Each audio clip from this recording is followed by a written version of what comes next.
Next જુઓ છો તો આ બી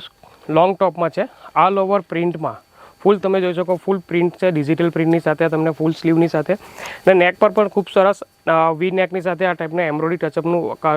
વર્ક કરેલું છે. આ ટાઈપનું તમે જોઈ શકો ફૂલ ફેબ્રિકમાં તમને આ પ્રિન્ટ મળશે all over back and front. તો આવું ફૂલ ઓવર પ્રિન્ટમાં ડેલી વેર યુઝ માટે બેસ્ટ. આની સાથેની વાત કરું બોટમ તો લોંગ ટોપમાં સાથે બી તમને આ ટાઈપના પ્લાઝો પેન્ટ અને તમને 2 પીસના કોન્સેપ્ટમાં જોઈ શકો છો મળી જશે. આમાં 2 પીસમાં હવે ચાલે છે આપણા જે કોટ સેટનું ડિમાન્ડ, તો કોટ સેટમાં પણ તમને આવા ફેન્સી કોન્સેપ્ટ તમને વર્કવાળા પાર્ટી વેર ટ્યુનિકમાં દરેક વેરાયટીમાં તમને કોટ સેટમાં પણ ઘણી બધી વેરાયટીઝ મળી જશે. જેમ કે મેં કીધું કે તમે જે કુર્તીનું આવો બિઝનેસ કરી રહ્યા તો કુર્તીની દરેક રેન્જ, દરેક વેરાયટી જે હમણાં માર્કેટમાં ટ્રેન્ડિંગ ચાલી રહી છે, કોટ સેટ થઈ ગયા, 2 પીસ થઈ ગયા, 3 પીસ થઈ ગયા, ટ્યુનિક થઈ ગયા, શોર્ટ ટોપ થઈ ગયા, આવી દરેક વેરાયટીઝ તમને બીજી કશી જગ્યાએ તમારે શોધવાની બી જરૂર ના પડે, કારણ કે તમને એક જ જગ્યા પર આવી દરેક અવનવી વેરાયટીઓ અને અવનવા કોન્સેપ્ટ અને અવનવી ડિઝાઇનો મળી જશે કેસરીયા ટેક્સટાઇલ કંપનીમાં.